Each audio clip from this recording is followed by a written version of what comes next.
a few more minutes for our participants to come in. Inshallah, we'll start at 10:05 a.m. Inshallah. Okay.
Okay, Bismillahirrahmanirrahim. Assalamualaikum warahmatullahi ta'ala wabarakatuh.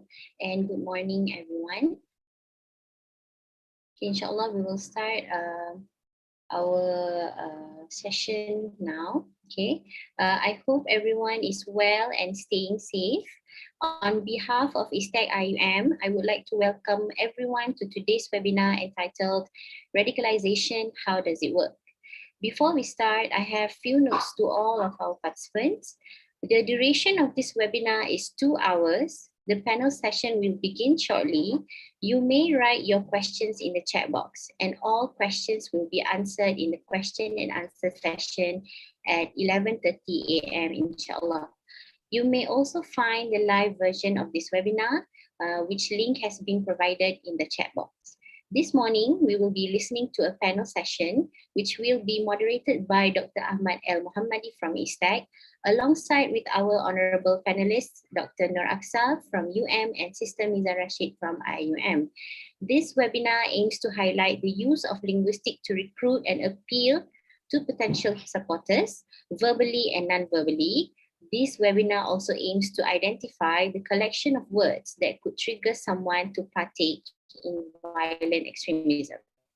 Before the panel session starts, I would like to first invite Associate Professor Dr. Daniel bin Muhammad Yusof, Principal Investigator of Extremism and Analytical Research Unit at ISTAC IUM, to give his welcoming speech. Please welcome Dr. Daniel. Thank you, Sister Anis Izzati. I hope you can hear me. Okay, I'll just take about 5 or 6 minutes to just introduce what we're doing here at ISTAC.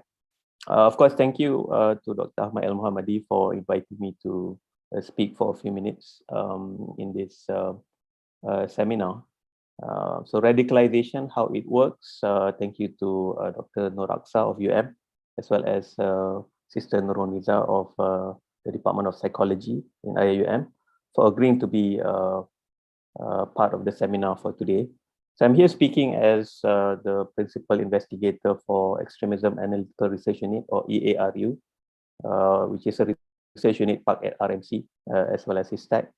And I'm also speaking as a Principal Researcher of To Lead for Peace, which is a flagship of IUM, a research and engagement flagship, which focuses on peace building and civilizational development, with a focus on extremism and radicalization. Now, we've been doing this for the past 3 years, actually, since 2018, end of 2018, and now it's continued into the second phase, which is To Lead for Peace 2, which ends by the end of next year. And throughout our experience of doing this for over, I think, 3 or 4 years, we really appreciate the value of collaboration. We've managed to accomplish collaborative research as well as engagement with national and international entities, such as Siasat. And of course, in our own team, we also have researchers as well as consultants from UMS, from USM, from Mercy Malaysia, and other organizations as well. So we really do emphasize on collaboration. On the international side, we work with the University of Maryland, with START, National Consortium for the Study of Terrorism and Responses to Terrorism. The reason that we extended into To Lead for Peace 2 is actually because of our need to realize the National Action Plan for PCVE, or Preventing and Countering Violent Extremism, in Malaysia. The National Action Plan, inshallah, should be realized by around, I think, April of next year.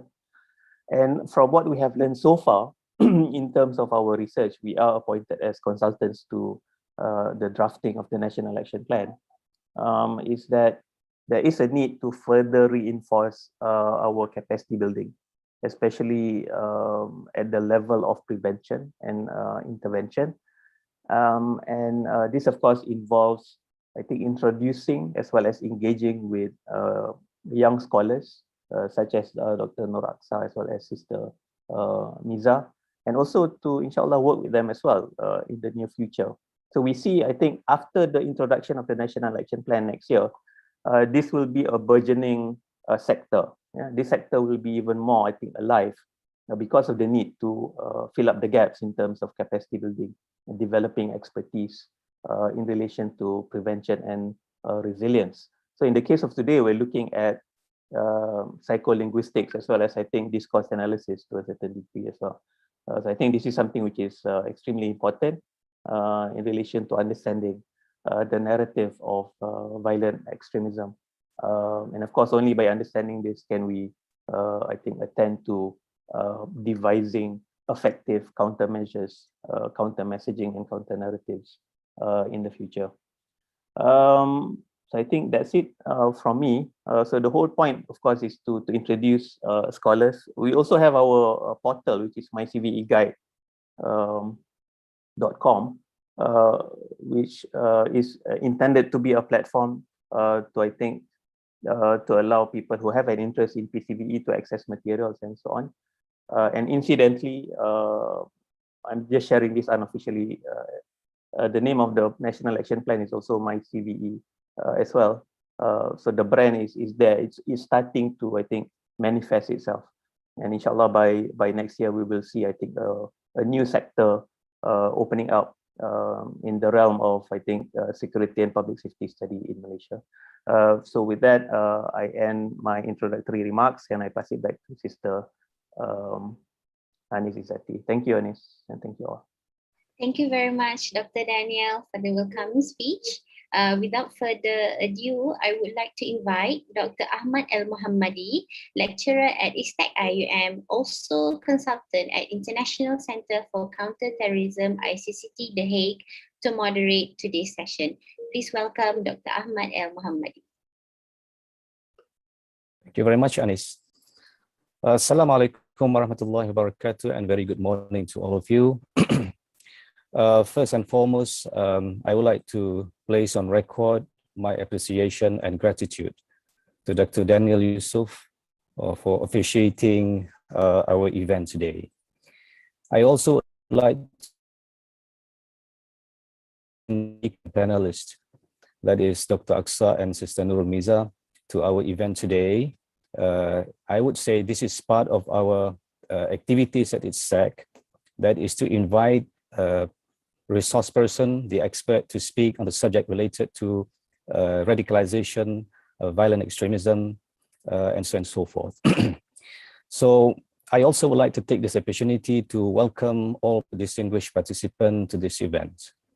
I would say that the participant this morning comes from the diverse background, and I believe that our discussion this morning would be very beneficial to all of us.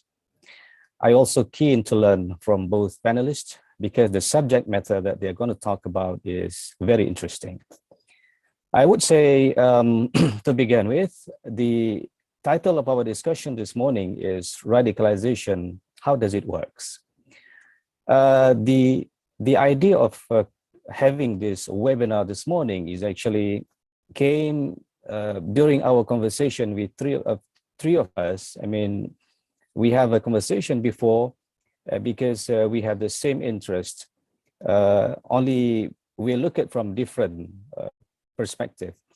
In my experience, I just look at from ideological perspective, how ideology impacts the person's journey to radicalization. And when I speak to Dr. Aksa and Sister Miza, they have their interesting way of looking at it. So I thought that it is good if we can put this thing together and we try to organize a webinar in order to understand the problem or the phenomena better in our society.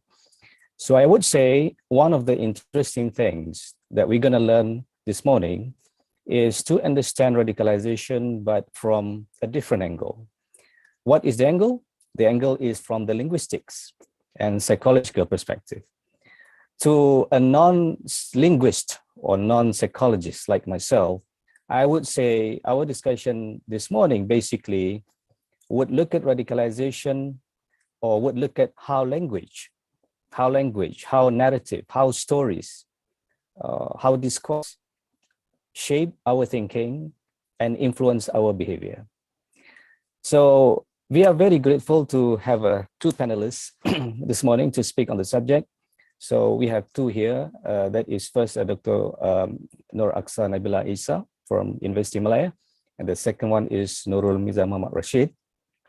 I will introduce the panelists before their presentation, but I would say before we start, there are a few housekeeping rules. First, we're going to have presentation about 30 minutes for each panelist, and at the end of the presentation, we would like to open for a question and answer session. So I would like to encourage you to participate in the discussion, and also can post your question in the, you can post the question directly and also in the chat box. So to start our discussion this morning, I would like to introduce our first panelist. That is Dr. Noraksa Nabilaissa. She is currently a lecturer at the Department of English Language, Faculty of Languages and Linguistics, University of Malaya. Her current research interest lies within the critical discourse studies, social semiotics, multi-modality, terrorism, and radicalization.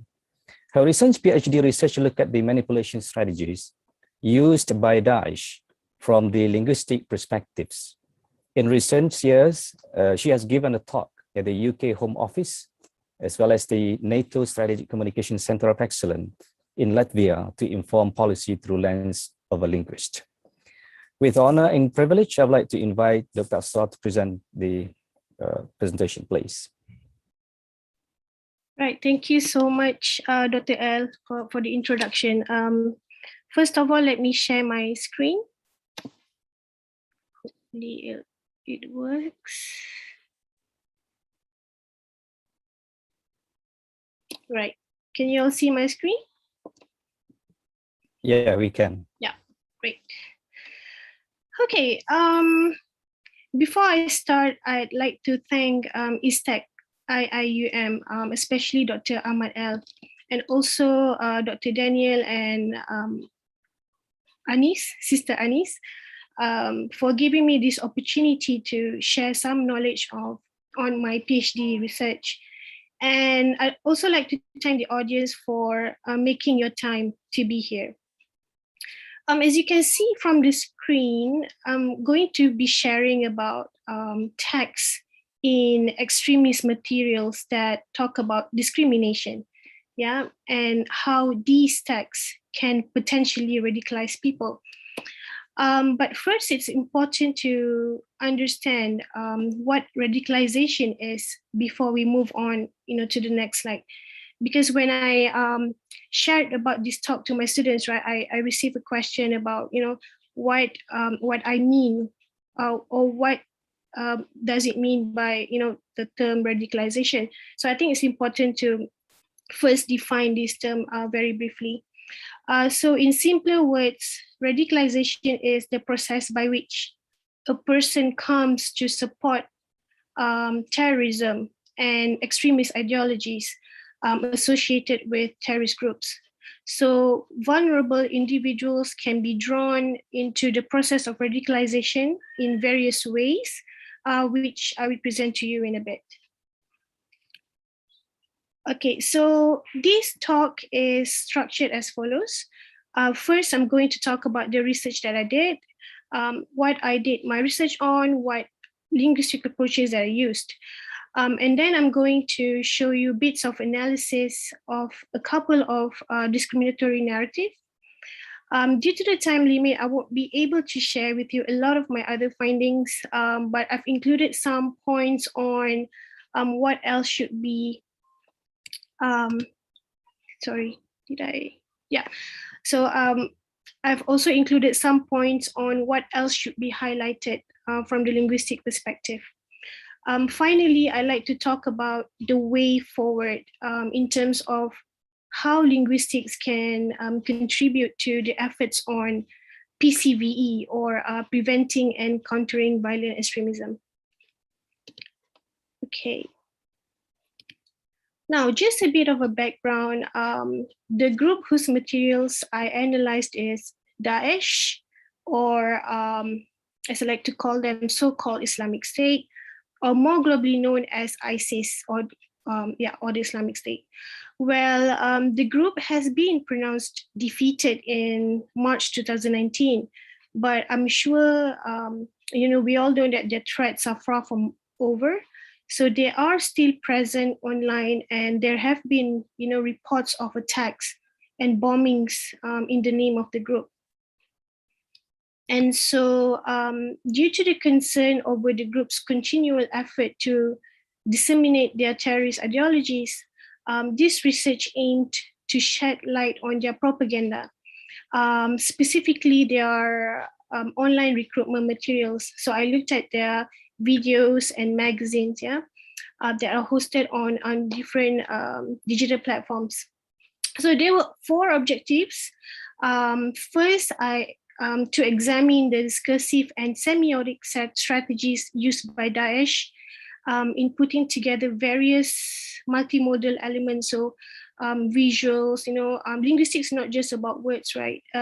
We look at visuals, we also analyze sound, music. So I look at these through different approaches, specifically from critical discourse studies and also social semiotics, which I will explain to you more later. Then the next objective was to explore how Daesh and their perceived enemies' identities are reflected through these various verbal and non-verbal elements. And then I looked at the ways that the group justify the claims that they make in their materials.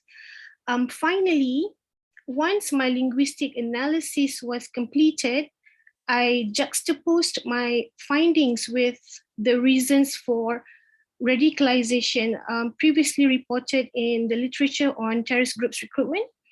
And I tried to see which ones of the narratives relate to these reasons and how they are constructed. Right, a bit of information on the framework that I use. So for critical discourse studies, I use Vodak's discourse historical approach. My research focused on how the elements in Daesh materials are categorized and labeled. So this refers to the nomination strategies. Okay, so if you look at the sample visual on the top right, I examined what and who Daesh include in their materials and why. So this is just one sample. I just want to give you an idea about how I went about with the analysis, right? So in this case, if you look at this visual, it's an image of Muhammad Naim. So he is still a representative of the Taliban during a press conference at the official opening at their office in Qatar in 2013. So here, the Taliban's move to open a political office there has been actually recontextualized by Daesh as an aggressive action or as a sign that the Taliban is cooperating with their enemies, such as the West, against them. Okay, so I then looked at how the elements are described. So this is what we call as, the predication strategies. So I examined the negative and positive qualities attributed to them. So in this case, in this Taliban example, he and his organization has been described as nationalists. So this is a negative term to refer to the enemies, and there's an extensive explanation as to why this label is used, but unfortunately it's not within the scope of my talk today. And finally, the augmentation strategy. So if I may direct your attention to the translated Quranic verse on the top left, that's one of the many augmentation strategies used. I'm sure you're familiar with extremist narratives. Holy texts like this one are often cherry-picked and included in their propaganda to justify their claims and actions. So I will show you later a verse that I unpacked to show how Daesh convinced their audience to join the group.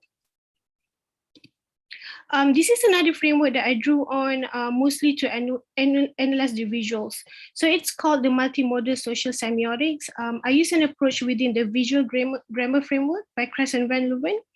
So my focus was only on the interactive meanings, to see how the elements in the data interact with the audience in order to attract them to Daesh cause or to join the ranks of Daesh. So I look at how the different elements play the role to construct relationships between the producers. So in this case, between Daesh and the audience, the potential recruits. As I'm explaining this, I would like you to look at the sample images I've included at the top. So I looked at image act and the gaze, in terms of their gestures and where they are looking. And I also look at social distance, which is determined through types of shots, such as close-up, medium shot, and long shot, as well as the style of language in use. And finally, I looked at the selection of perspectives and angles in the depiction of these objects. So examples would be in terms of the different angles used, yeah, like frontal angle, eye level, as you can see from the images here, high or low angles, and why such angles have been used. However, again, today I will not be talking about this because of the time limit, but next time perhaps. Okay, right. So let's talk about something more relevant to today's topic, radicalization, right? So in my research, I brought in radicalization theories to help me to better understand the context surrounding terrorist discourse under study, for me to discuss my findings more effectively. So what you're looking at here is the result of my synthesis of past studies that talk about reasons for radicalization. My objective was to see how the ideologies that are constructed in the propaganda materials can potentially attract and eventually radicalize target audience. Yeah. So I have identified 3 categories of reasons for subscribing to terrorist ideologies.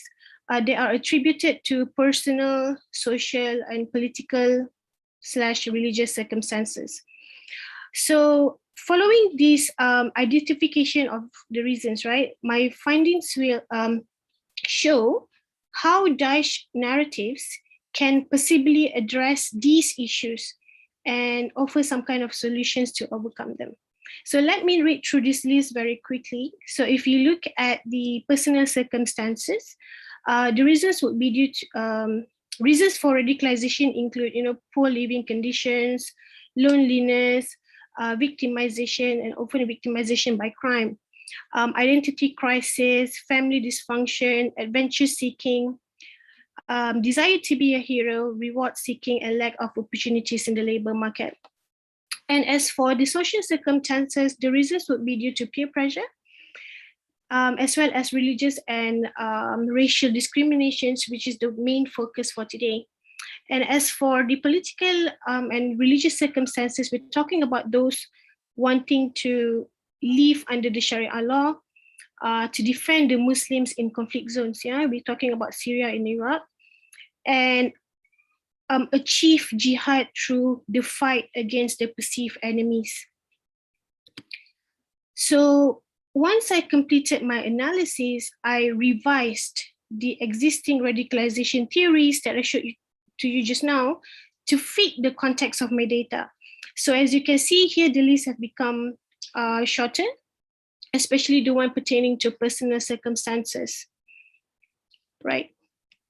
Okay, let's now move on to the analysis bit. I know majority of you here are not linguists and some are not in academia. So I will try to present my points in a way that makes sense to you. Right, so why did I choose this specific narrative, right? Discriminatory narrative to talk about. So some examples of the perceived enemies, specifically the non-Muslims, acts of unrighteousness that Daesh give emphasis to are to do with the treatment of the Muslims, either as the target of coalition attacks or victims of social and religious discriminations. These have been some of the reasons for people leaving their home countries to join terrorist groups in Syria like Daesh or Jabhat Fateh al-Sham, among others. I know this got to do more with Muslims living in the West, as they are the minorities there. Therefore, at the end of this part, I will talk about how this discriminatory narrative may appeal to the Muslims in Muslim majority countries like us in Malaysia. Okay. Now let's go to the first sample of discriminatory narrative from my data. Okay, so this bit talks about Muslims in France. Allow me to read this very quickly. Christians and Jews endeavor to separate them here meaning the Muslims in France, from themselves, relegate them to the outskirts of the city, and avoid mixing with them and employing them in important positions of work. They prefer to leave them in despicable condition so that they can be cheap servants for them who perform the kind of work that they themselves avoid, granting them in exchange for this humiliating condition the permission to remain in the country, as well as some wealth that barely keeps them alive and suffices their needs. Now, if you look at how the enemies here have been described, they are all negative as expected. What Daesh attempt to do here is to associate the actions of the non-Muslims with segregation. Yeah, if you look at the word separate and relegate the Muslims to the outskirts of the city. And these prejudicial treatments are further emphasized by describing the conditions of the Muslims in France as being diminished to being cheap servants as the result of these treatments, leaving them in despicable and humiliating conditions so that they can remain in the country and gain some living, which barely keeps them alive and suffices their needs. So here, Daesh emphasized on the idea that these Muslims are pushed to be economically disadvantaged, having to work on low income in return for being given the chance to remain in the country that they reside in. Right, and this demonstrates Daesh's attempt to highlight the disparate, unfair treatment in the workplace, which corresponds with one of the personal crises as part of the reasons for radicalization in regard to employment discrimination, yeah, apart from the poor living conditions mentioned at the top of the list. All right, so let's now look at the second discriminatory narrative that puts forward the idea that the Muslims in the West cannot be who they are and practice the religion that they believe in if they continue to reside in their home countries.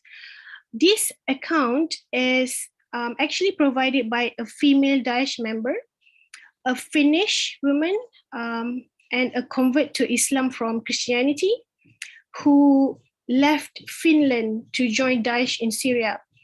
So again, please allow me to read this excerpt. What finally woke me up was when the disbelieving authorities arrested my husband for terrorism. They arrested him on the street. I was at home with my children and they came in and started raiding the house. It was a big shock. They ended up keeping my husband in prison for quite a while as they continued investigating the matter.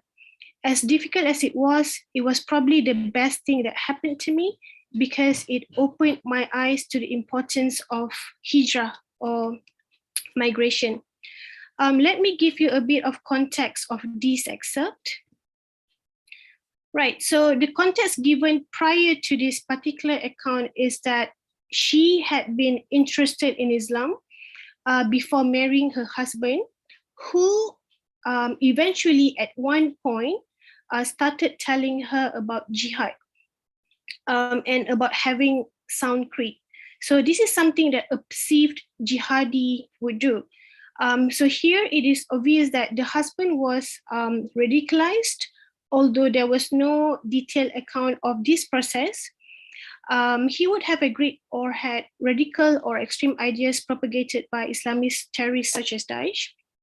However, according to Wevorka and Sechman in 2017, radicalization does not necessarily mean committing violent or terrorist acts. Yeah, so it can mean the acquisition of ideas that reject those of mainstream society that does not require violence, which may be the case for the Finnish couple. Therefore, when she said her husband was arrested by the local authorities for terrorism, which is an offense that he seemed not to have committed at that time, it became a turning point in the lives of this couple to migrate to the so-called Islamic State.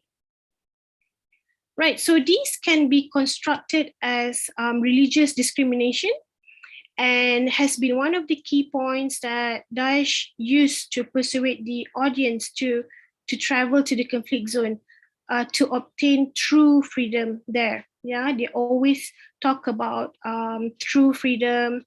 You know, like if you go to Syria or Iraq, you know, you can practice Islam, but little does the audience know that you know, their interpretation of the Sharia law is actually misconstrued. Yeah, it's totally not you know,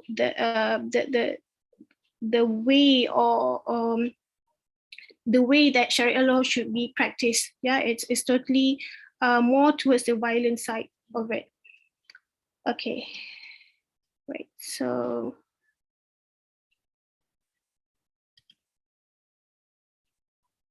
okay, so after sharing her account of discrimination, Khalid asked the audience to perform hijrah, or to migrate or travel to the conflict zone, as they really can't practice Islam where they live. So allow me to read this very quickly. I sincerely advise every Muslim to perform hijrah. It's not even allowed, nor it is good for you to reside in the lands of the disbelievers. You may think that you're able to practice your religion, but if you're truly following the teachings of the Quran and the Sunnah, you really can't practice your religion there. Okay.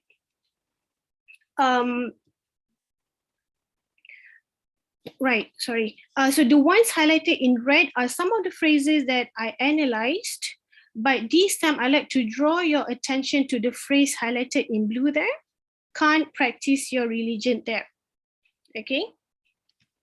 So this is an example of a Quranic verse used to get the audience to migrate.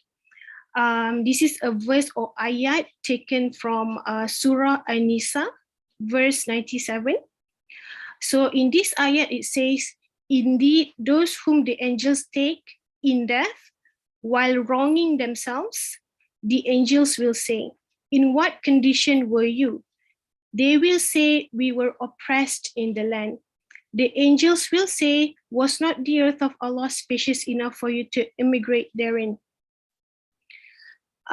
This specific verse refers to Battle of Badr that took place in 624 between the people in Mecca and the Prophet Muhammad and his tribe from Medina.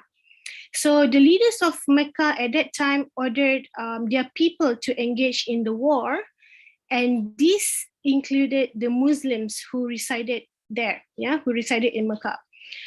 So these Muslims, they feared for their lives and their properties being damaged. So they were made to join the battle. They finally joined the battle against Prophet Muhammad and his followers. So in this verse here, these Muslims in Mecca were described as being oppressed in the land by their leaders, whom instead of migrating to other places like Medina, instead of joining Prophet Muhammad, wronging themselves by participating in the fight against Muhammad's tribe and eventually died in the battle. Right, so Daesh actually recontextualized this event to refer to the Western Muslims nowadays, especially, those whom they perceived as being oppressed by the non-Muslims, and yet they still remain where they are. So their descriptions of these non-Muslims include those who remained behind, have no honor, and are forced to live in humiliation, subjugated by the disbelievers.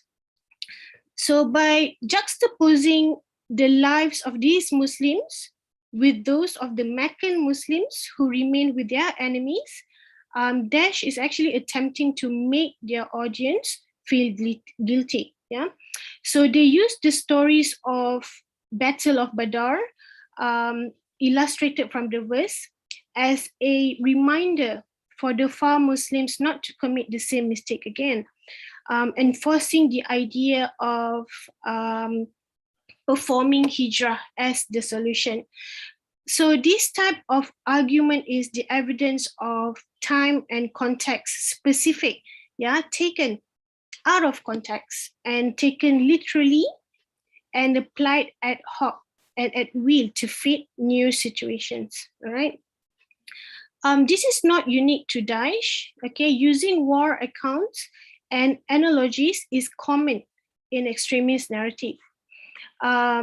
Specifically in Islamist extremist narrative, such as that of Al-Qaeda's, references to historical battles are made to inspire or threaten and garner support for a modern cause, which ultimately work to express their opposition to the West. Right, so now let's take a step back and think who may have the possibility to resonate with this discriminatory narrative, right? With this kind of narrative. Unfortunately, there is evidence of news reports and research confirming discrimination against the Muslims in the West, demonstrating different forms of assault, be it verbal or physical, faced by these Muslims, especially the females for being visible worshippers like myself, like we're wearing hijab, right? So I think the public can immediately recognize you as a Muslim. So there have been cases of mistreatments of these Muslims. And although it's not confirmed whether the incident shown earlier of the husband getting arrested actually took place, it may resonate with the target Western Muslim audience who may have experienced Islamophobic attacks and would eventually see the so-called Islamic State as a safer haven. Yeah. And another question is, how can such narrative affect or influence wider Muslim communities? I'm talking about Muslims from Muslim majority countries like Malaysia, who may not face similar mistreatments, right? I will talk more about this in the next slide.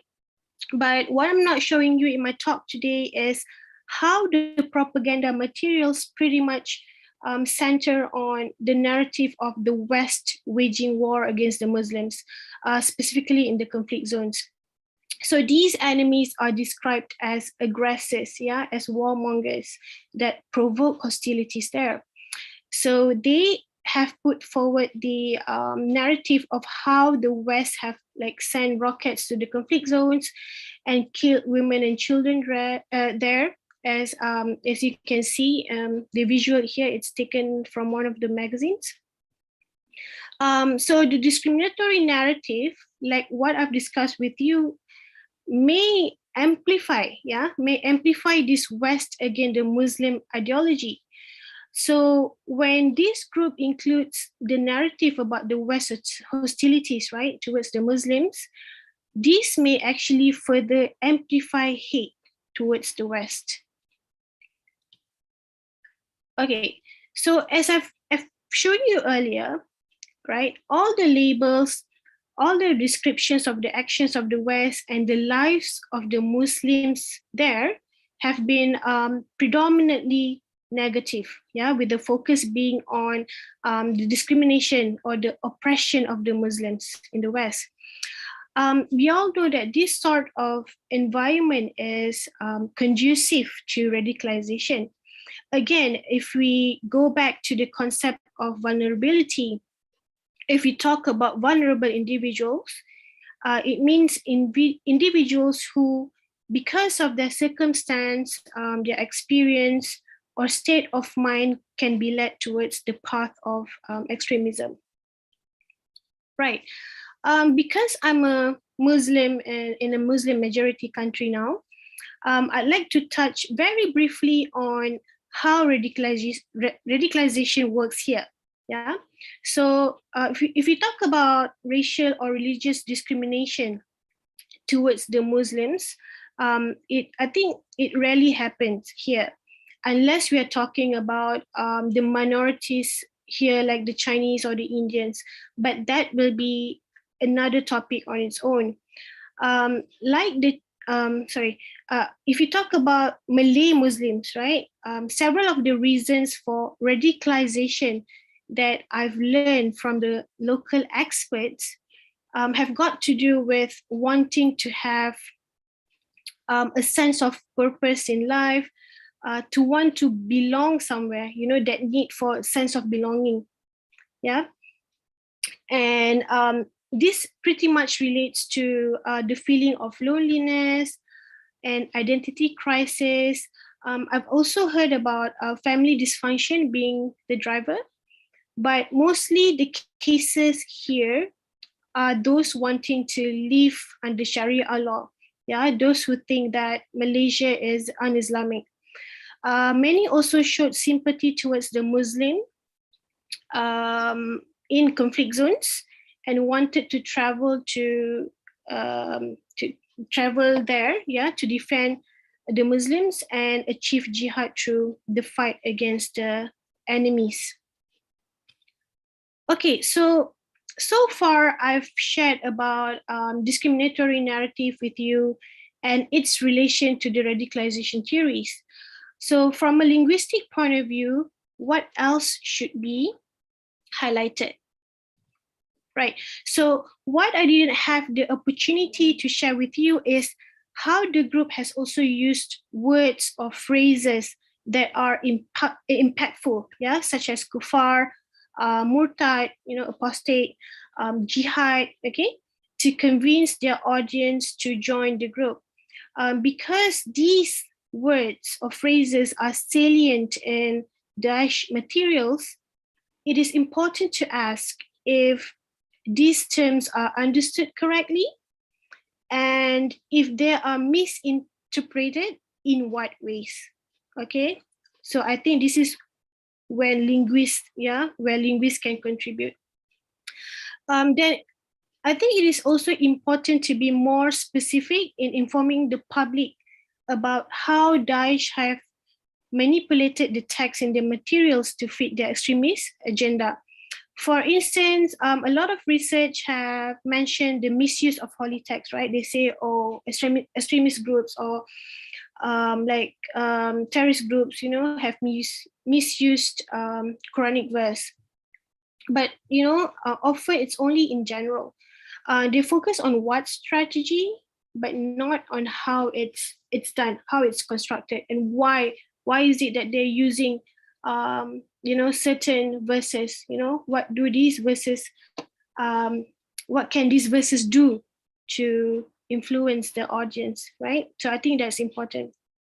So rather than just focusing on the what's, right, like the what ideologies, what strategies have been used, it is important to give the whole political, historical, and social context to these words, to these ideas, and even to the visuals that the extremist groups use in their recruitment materials. So where do we go with linguistics in the field of extremism and terrorism? I believe that linguistics has the possibility, has the potential to contribute to the efforts on PCVE, or preventing and countering violent extremism.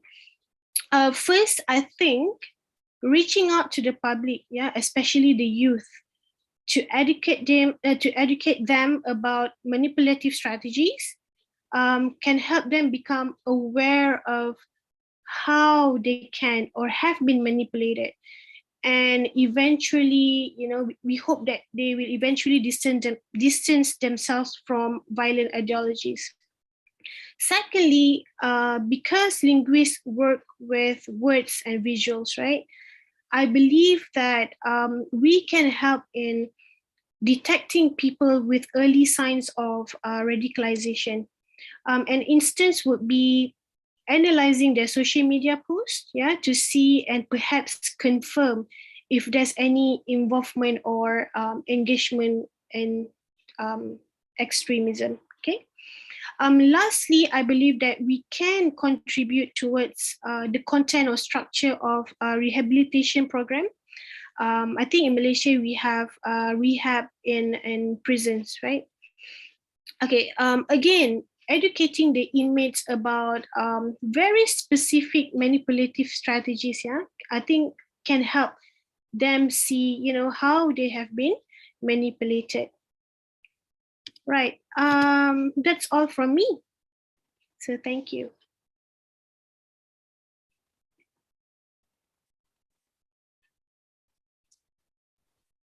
Thank you very much, Dr. Aksa, for the wonderful presentation. I would say the point presented is very, very powerful and very, very important for us to understand the phenomena of radicalization. Without any further ado, I would like to invite the next panelist, that is Nurul Miza Muhammad Rashid. She is currently a lecturer at the Department of Psychology, Kuliah of Islamic Real Knowledge and Human Sciences, International Islamic University, Malaysia. Miza teaches psychology courses, including media psychology and experimental psychology. She recently finished her thesis on identifying risk factors of radicalization in Malaysia. At the same time, university she is currently teaching. She's currently in the work of identifying new frame that could cause changes or enhancement of support radical extremism among Malaysians. Her other research include examining the acceptance and treatment of immigrants in Malaysia during COVID-19 pandemic. Most of her research work focuses on social psychology, construct of violence and intergroup relations. With great honor and privilege, I invite Ms. Miza, please. Bismillahirrahmanirrahim. Assalamualaikum warahmatullahi wabarakatuh. Thank you very much, Dr. Ahmad, for introducing me. I would like to thank ISTAC very much for organizing this event. Thank you, Sister Anis. Thank you, Dr. Daniel, as well, for assisting in the success of this program. Thank you, Dr. Aksa, for the wonderful presentation. She basically provided a good introduction to, about language discourse and how it has a lot to do with radicalization process, both in Malaysia and actually all over the world. So for today, I will be presenting about the language of extremists and incitation of violence, trying to compare between the incident in Malaysia as well as the United States of America.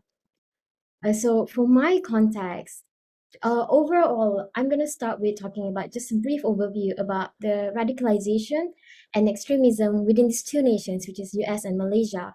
Completely two different countries. However, both actually have been posed and also have an ongoing threats of radicalization as well. I'm going to analyze using the language context of two incidents, two relevant incidents, as well as the most recent incidents, which is the Charlie Hebdo incidents, the death of Samuel Paty, which is in France, and how it actually had an effect in Malaysia, as well as the United States. The most recent incident is the Capitol riot, which occurred on the 6th January 2021. And then I will summarize the words that instigate violence and then provide a bit of suggestions and recommendations as well. Majority of my analysis and also my discussion using the psychology perspective, inclusive of the linguistic perspective as well.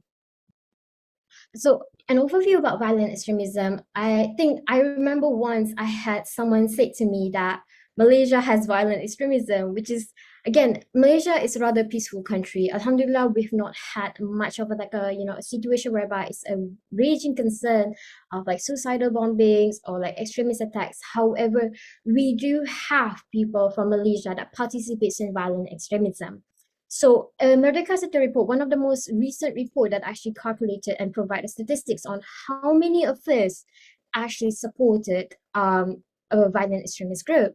So according to the 2019 report, 5.2% of Malaysians support ISIS, which is the Islamic States of Iraq and Syria. And then 18.1% support Jamaah Islamiyah, which is basically a radical extremist group using Islam as a basis, based in various countries in the Southeast Asian region. So Malaysia does have an imminent threat, and considering that there's a considerable percentage of the Malaysians support these groups, there is actually concern. Whereas in the US, we there has been ongoing reports, continuous reports of violent extremism in US, including suicidal bombings, mass shooting. And last year alone, between January 1st until August 31st, 2020, about 67% of domestic terrorist attacks and plots were conducted by the far-right extremist groups. So we have a lot, of course, Muslim extremism that has been reported over and over again on the news. However, there is still basically an ongoing threat, and in the recent, especially within the last year, there's concern about the far-right extremist groups. So these two will be my focus for today. So one of the disclaimer that I want to highlight is that the thing is that violence comes in various forms. We can't just assume that violence comes in the physical violence aspect, which is including the plotting of suicidal bombings, mass shootings, and destructions of properties. However, there's also the online verbal violence. This includes sharing of violent extremist materials, as well as basically abusing and harassing people online, especially people of different views. And the online verbal violence is something that has a higher frequency of occurrence in Malaysia compared to the physical violence as well. However, in the United States, of course, we have heard repeatedly of this, but both are ongoing within both nations. Especially during the pandemic, online verbal violence had a higher rate of occurrences. So the language of extremism and incitation of violence. So Dr. Aksa just now basically provided a really good presentation on discriminatory analysis on how certain narrative used by Muslim extremist groups could actually change people, could possibly lure people to adopt violent extremism ideology and eventually become an extremist themselves. I'm going to look at the language itself. How could it actually possibly trigger people to commit violence? So could these words, like she's saying, the stop the steal, or Muslims have the right to be angry and to kill, could actually eventually lead to physical forms of violence or even online verbal abuses? So the language of extremism and incitation of violence, how do I want to present this? I'm going to look at the two incidents that I mentioned just now. The death of Samuel Paty, which is related to the Charlie Hebdo caricature in France, Paris, France, which occurred back on 16 October 2020. And then the Capitol riot incident in the United States, the 6th January 2021. For the Samuel Paty incidents, I will be focusing on how it impacted Malaysia extremist movement. For the Capitol riot, I will be focusing on basically how the words of Donald Trump basically incited the Capitol riot. A bit of a disclaimer about my presentation. So my analysis focuses on the words of two crucial leaders from each respective nation that have both beloved followers, but also non-followers or those that reject their ideals and opinions as well. Now, I will only highlight the words either personally written or spoken by the leaders and interpret accordingly using a social science theory. The presentation and presenter, I intend to neither propagate, support, nor rejection of the individual leaders, but would advise on how words could actually potentially incite violence. And I would write a bit of future recommendations would actually addresses the need for the public to be more aware of the power of words. So in a way, saying that it's not just the words itself. How do the individuals react? How do the public react? How can the public be educated about this to make sure that violence is prevented and ceased at the moment the word is uttered? So looking at the theory, the selected social science theory is the framing theory, which originally is for news.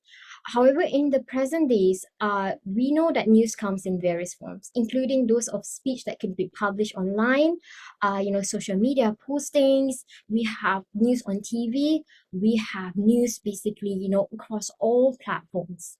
So I believe this theory is actually suitable because this theory specifies as well the words, how words can trigger certain action, how words could be framed, how words could activate a certain level of knowledge and eventually could change your mindset and could also change your behaviors ultimately as well.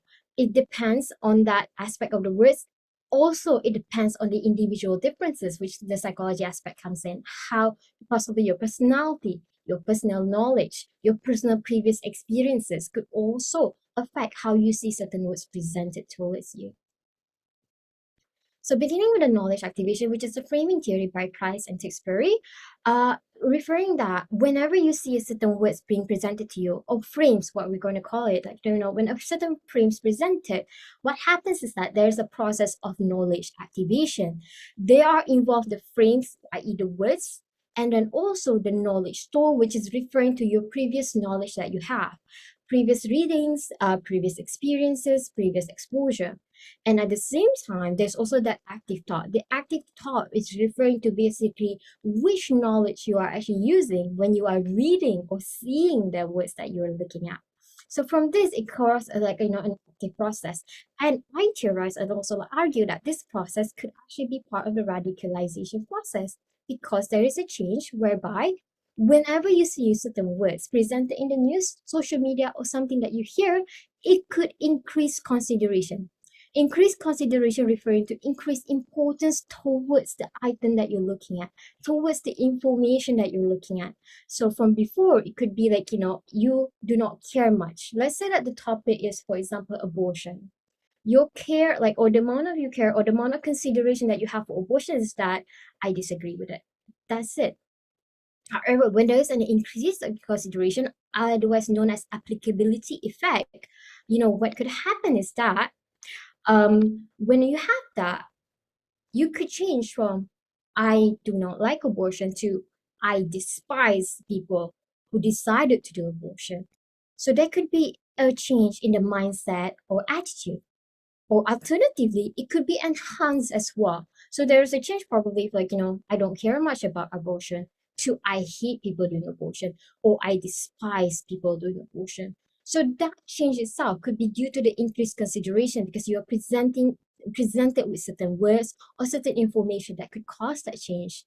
And then this itself could lead to like violence. Could be, of course, verbal violence, or it could be some form of like physical violence, which is the most extreme form. So my focus is that, but why? Why did these changes happen? How could it be? How could words be so incredibly powerful?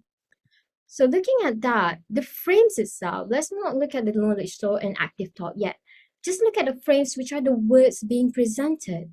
So according to Price and Tewksbury, there are two aspects of the words that you can look at: the cognitive attributes as well as the affective attributes. So what are the cognitive attributes and the affective attributes? So the cognitive attributes would be referring to the factual elements. What are the factual elements? These are basically just information. It doesn't have to be entirely true, but it's just a new information. You're given an information that basically says that, okay, abortion causes death. That is information on its own. And then for the affective attributes, now this is the greater element that basically could actually cause a person to be moved or swayed. That is the tonality and effect. Whenever you see a certain news, whenever you see certain information given to you, there are information that could actually cause changes in terms of emotions. It could emotionally affect you, it could deeply move you, but why though? It could be because of the words that are being used, which I am going to be looking at the words and searching for the words and present to you today. So I decided, again, like I mentioned, chosen two different incidents. That is the Capitol riot in the United States, as well as Charlie Hebdo online violence in Malaysia. So looking at these two incidences, what we have is that the Capitol riot, again, that is basically eventually a violent action. But I look at the words that happened before it. What words could possibly trigger this? And then the Charlie Hebdo online violence in Malaysia, again, I look at what words could have possibly caused this. So let's begin with the incident in Malaysia.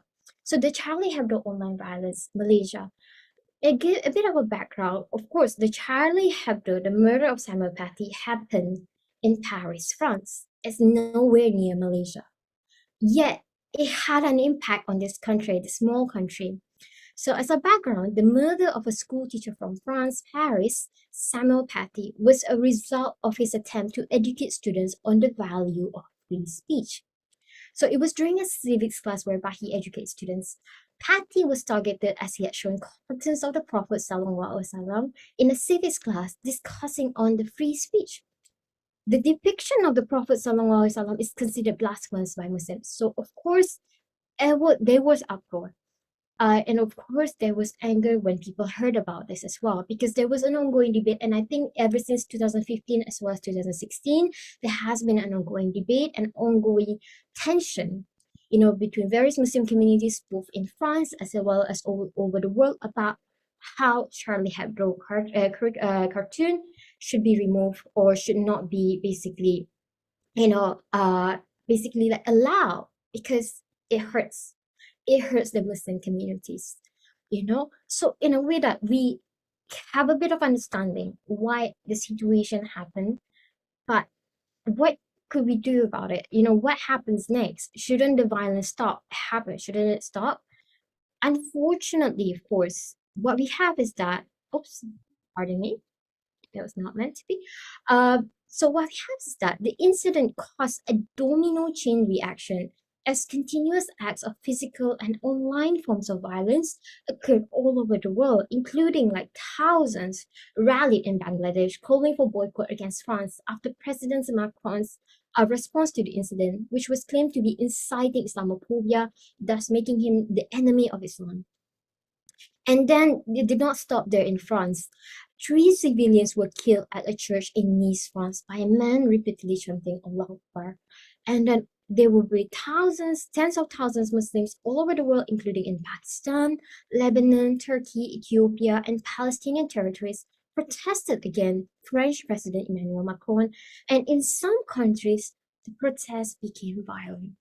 So that is how all over the world can see the impact of one incident, the impact of one movement. But how does that have anything to do with Malaysia and the West? So what happened is that on the 29th October 2020, the former Malaysian Premier, Tun Dr. Mahathir Mohamad, posted 16 tweets online on his social media platform, Twitter. So the first tweet that he posted was "Respect Others" as a title.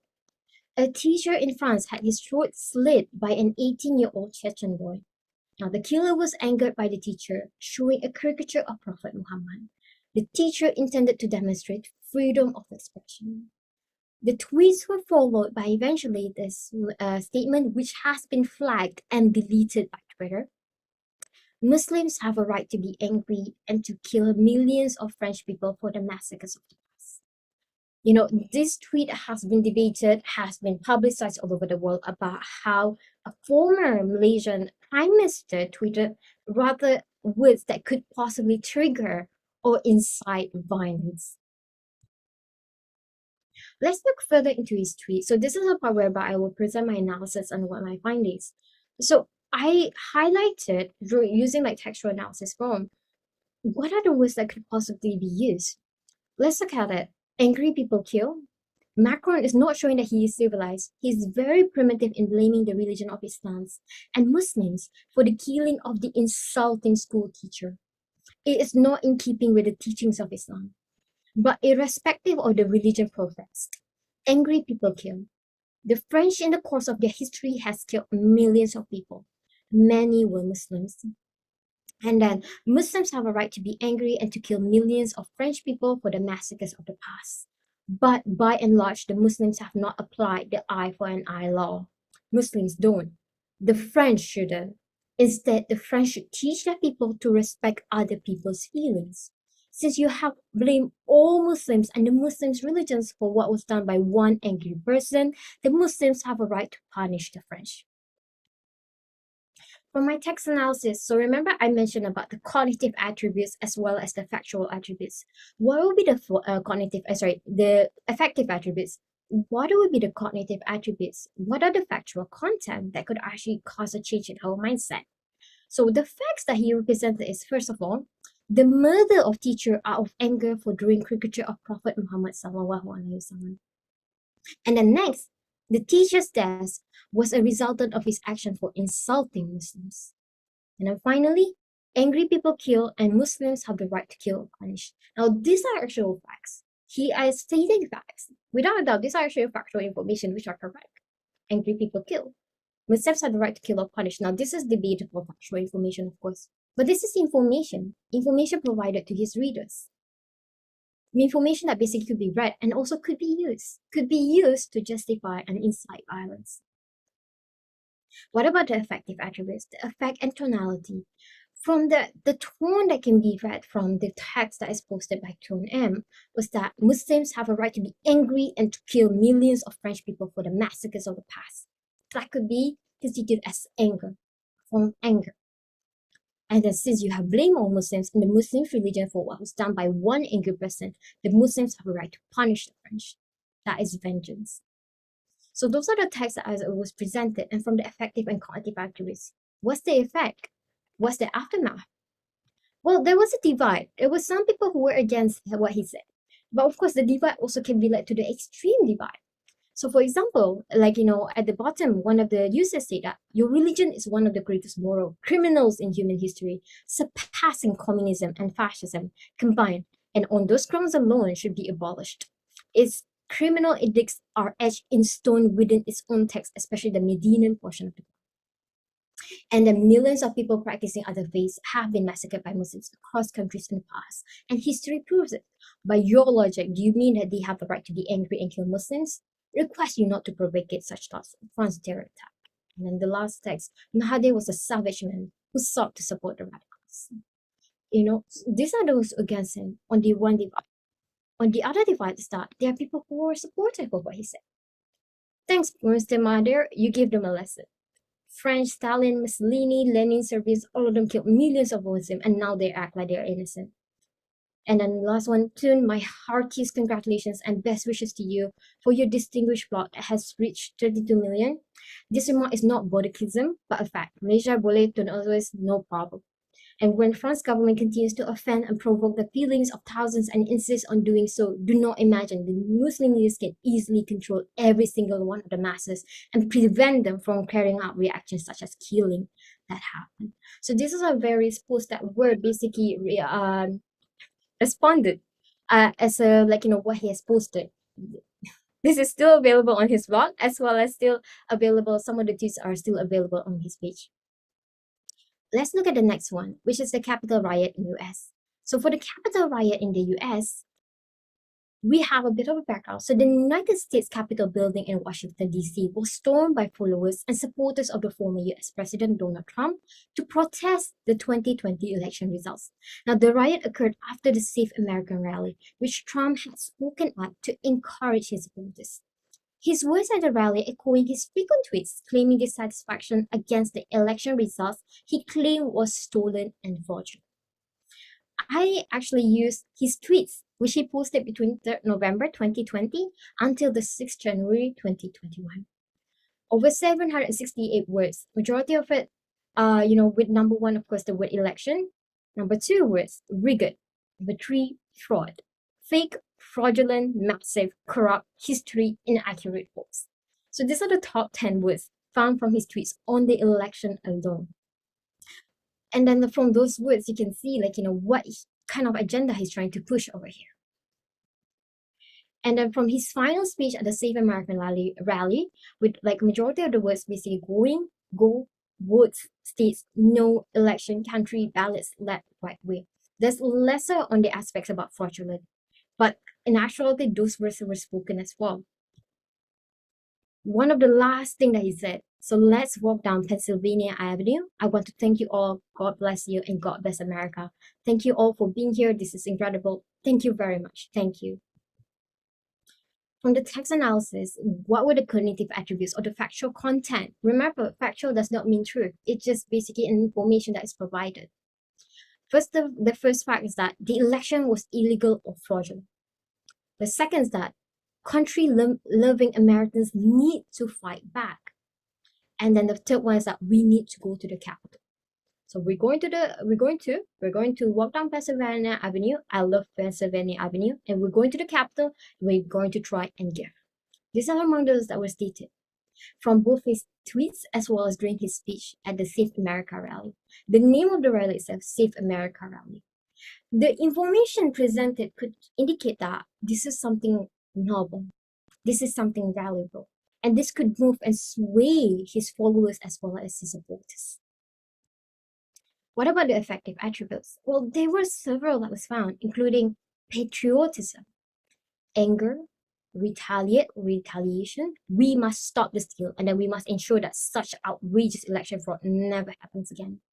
And then there's a part about camaraderie and sense of adventure. This I remember Dr. Aksa also mentioned about, the sense of adventure, which are basically craved by various followers of extremism. Our exciting adventures and boldest endeavors have not yet begun, my fellow Americans, for our movement, for our children, and for our beloved country.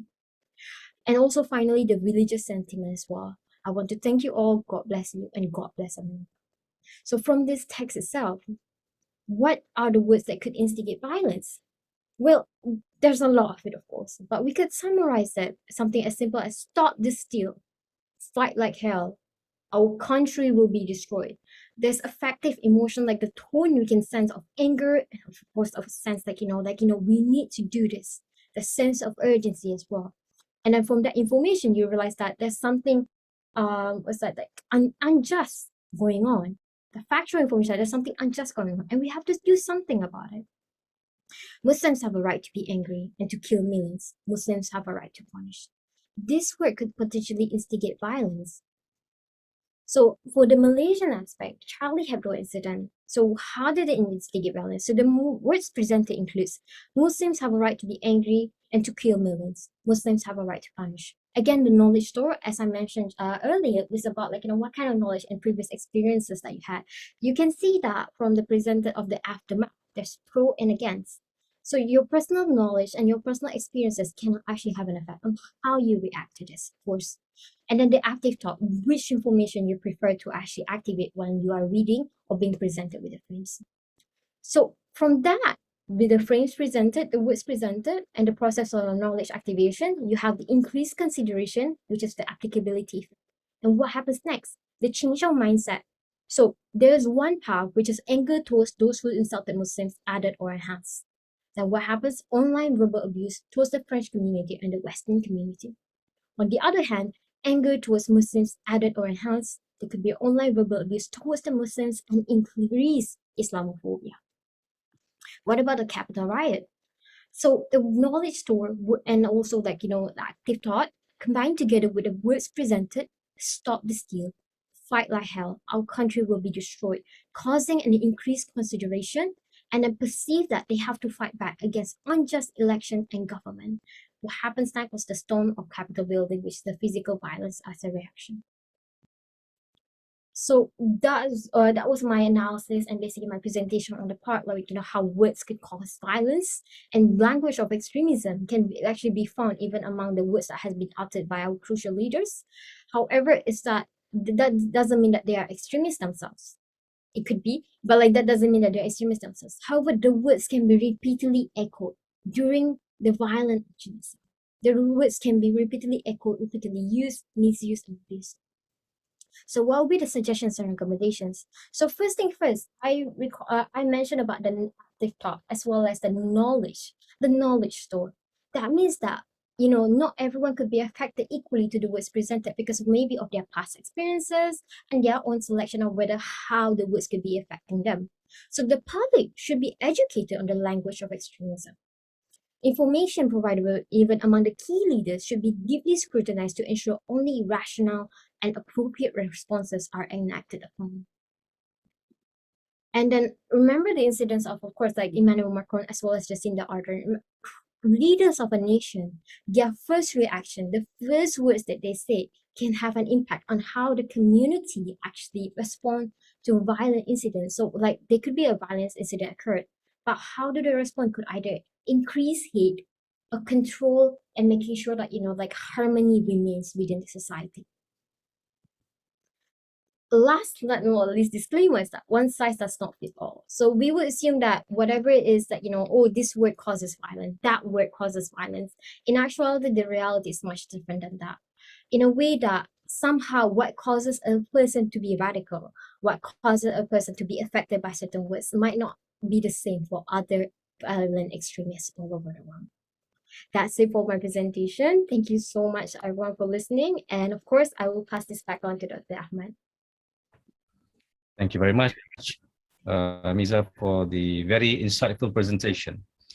I do not have any further comment about it, I would like to make use of this time that we have.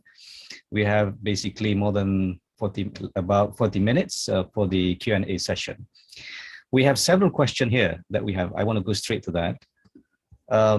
We have now 4 or 5 questions. Let me begin by going to the first question by Abdul Khalik Shufan. He was asking what is the difference between radicalism and extremism, and which one is common and which one is specific for a term. So any takers? Anyone want to respond to that? I'll be the first to present.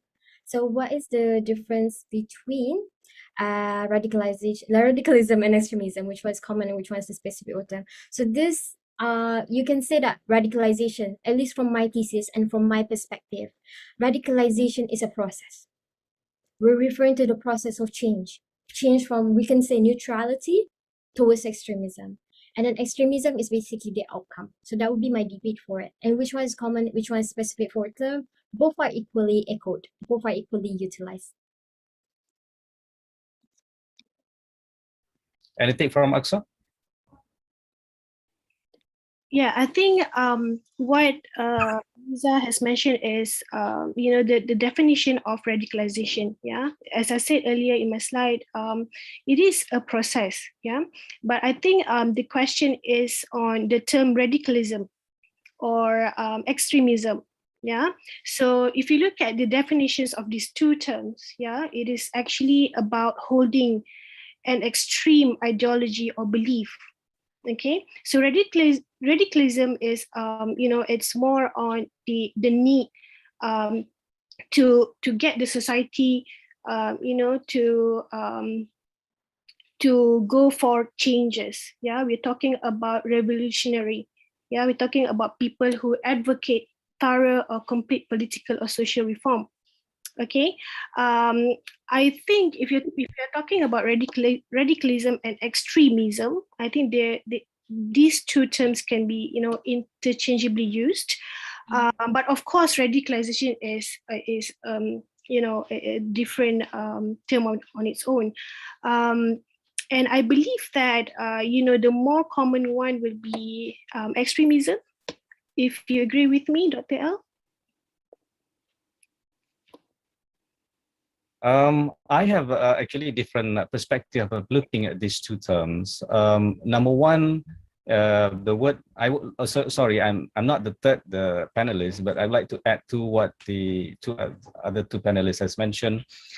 The word radicalism and extremism has a little bit difference. And first of all, the word radicalism is not necessarily negative in the sense that if we understand radicalism as something that people want to bring about radical changes or dramatic changes to a system, regardless of whether it is political, social, economic, religion, or whatever.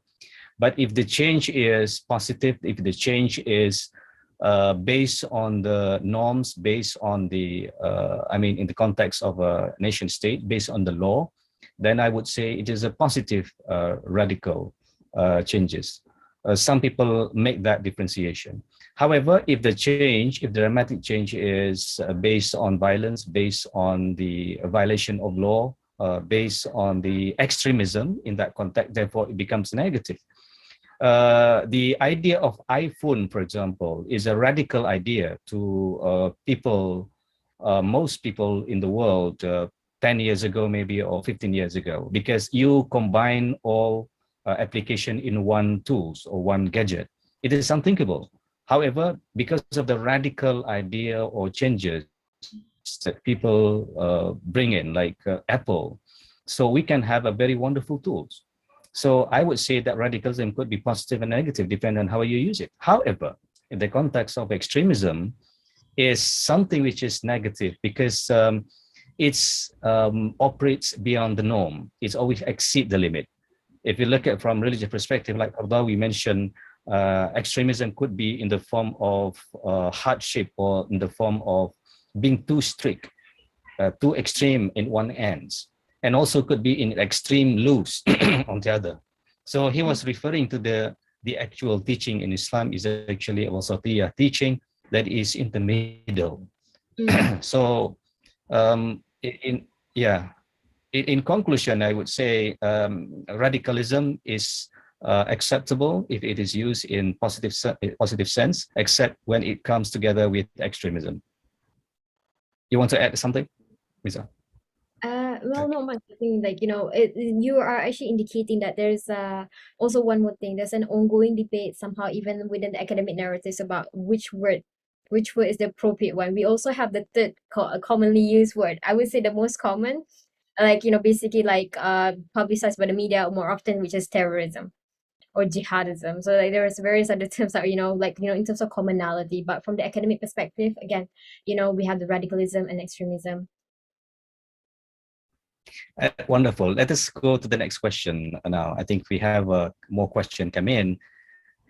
In Sabah, most of the youth are involved in violent extremism are illiterate. However, at the same time, they are also most vulnerable to radicalization narrative. In your opinion, how is that possible? Being illiterate, meaning that they do not know the language, they're not familiar with the certain kind of subtlety or nuance of the language, but still they're being exposed to radicalization narrative. Right. Can I say something? Go ahead. Right. I'm sure Dr. L is, more knowledgeable on this matter as he's done research in Sabah. Yeah, but let me try to address this question first, and perhaps Dr. L can speak then from his experience. One of the reasons for radicalization is peer pressure. Okay, there are cases that are happening offline, rather than online. So radicalization can happen offline.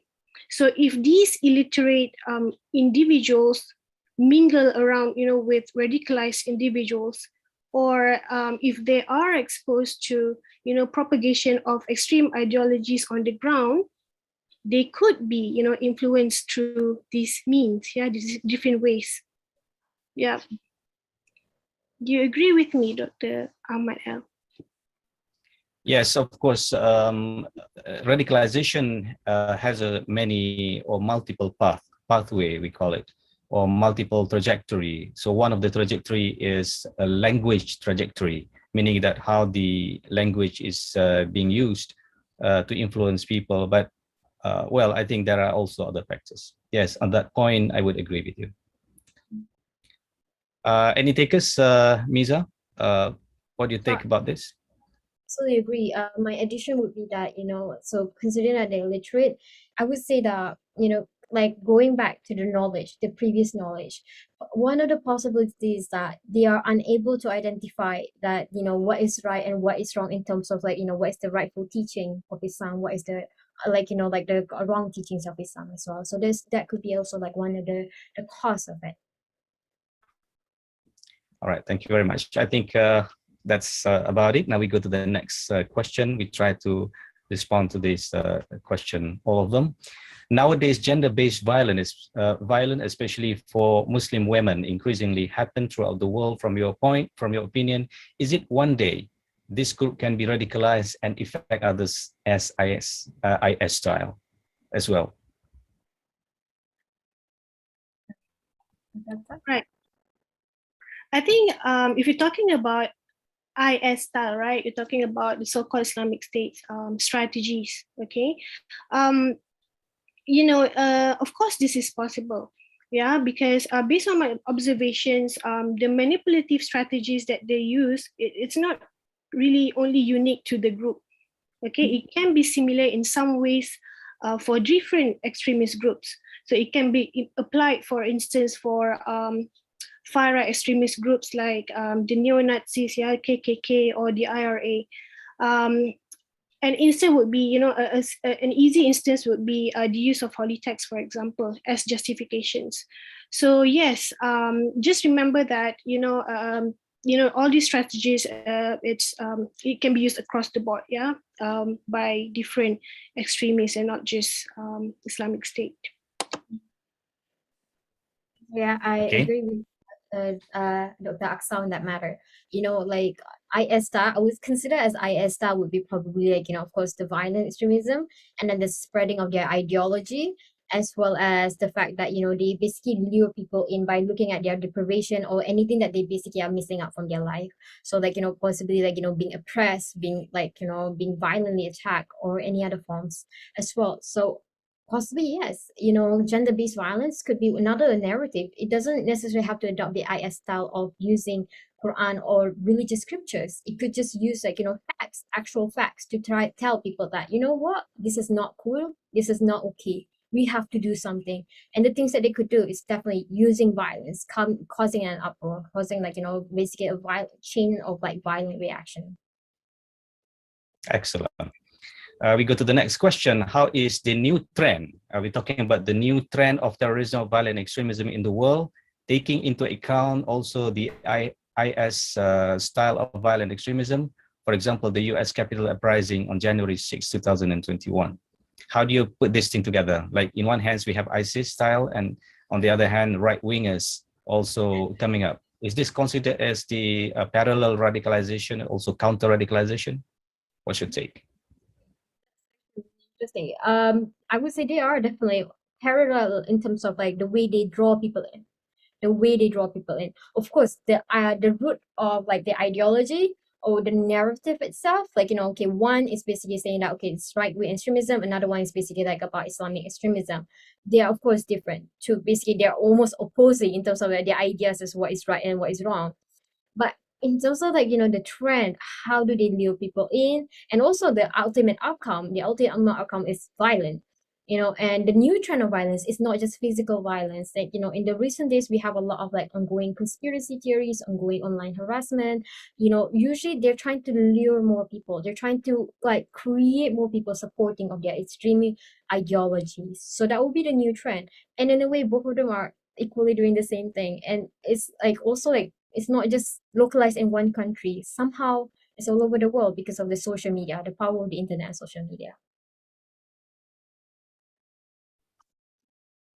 Axel? No, I definitely agree with Miza that, you know, it's parallel. Yeah, the radicalization theories that I showed you, it works with different groups like the far right, and we even have like, you know, left wing groups these days. Yeah, so yeah, definitely. So they are parallel. All right, thank you. Now we go to the next question. This is, I also want to ask the same question actually when you're presenting. What do you think is the boundary between extremist language and freedom of speech? Some people would say that this is the freedom. Right. Okay, let me have a go first. I think, yeah, freedom of speech is a, you know, principle that supports the freedom of an individual, yeah, or a community to articulate their opinions and ideas. But if the speech is, you know, about inciting hate or violence, all right, I believe then that it needs to be intervened or scrutinized further. Because I think it is very dangerous. Like if you incite hate, yeah, if you are, because it can, you know, trigger radicalization in that sense. So yeah, you need to be careful with that.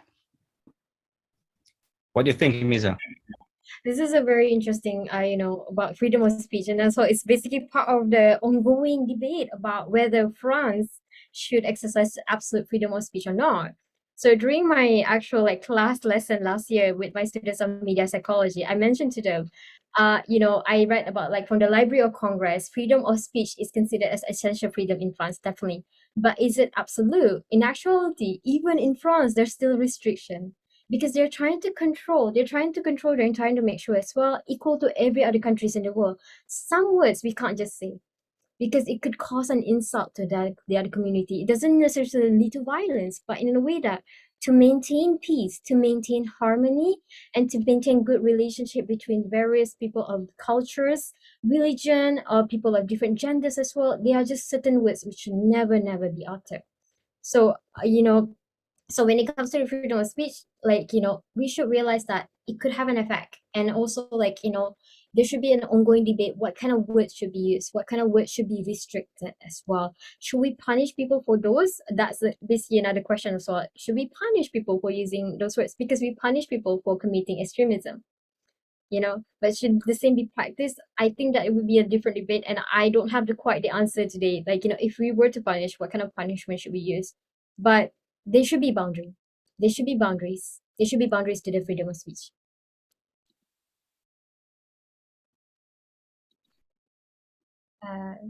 Back to Dr. Ahmad. Remove the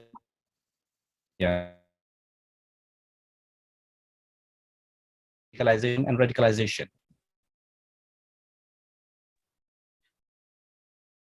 Sorry, Dr. Ahmad, I think you're breaking up. Can't hear you.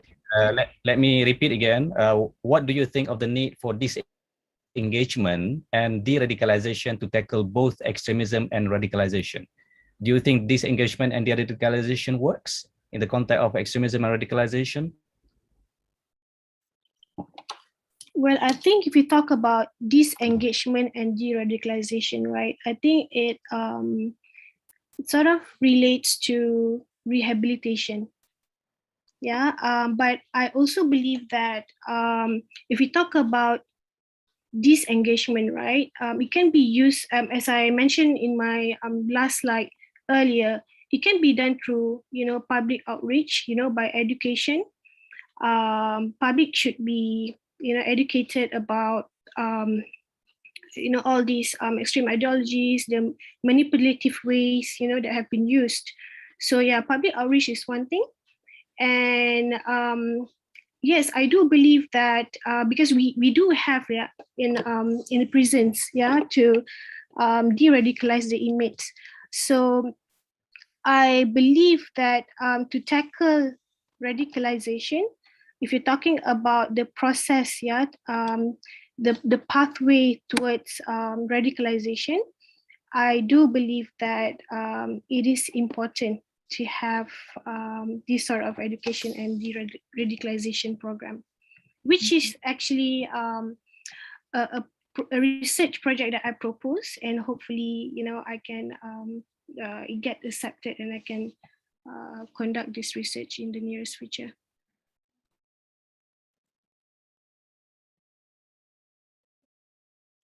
I agree with Dr. Aksa actually on the matter as well. So for the disengagement, de-radicalization, it's basically that it's not too late. We can still help people. And Malaysia is doing a fantastic job. I've got to say, I have to commend the prison department as well as the PDRM on their ongoing, attempt to make sure that, even individuals have been radicalized, they can return to their normal life. So the need definitely is there. We actually have selected number of people who have been arrested, who will basically have been recruited by extremist groups, who have basically been radicalized would be the word. But at the same time, also, of course, me, Dr. Aksa as well, Dr. L has ongoingly discussed about, prevention aspect, which is more important. How do we make sure that, before we go to that, it's not too late? How about we start early and make sure that, people don't go towards that path?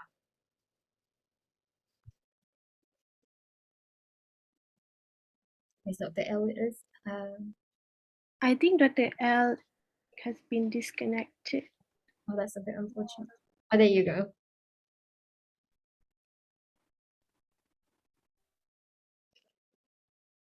Up. Okay.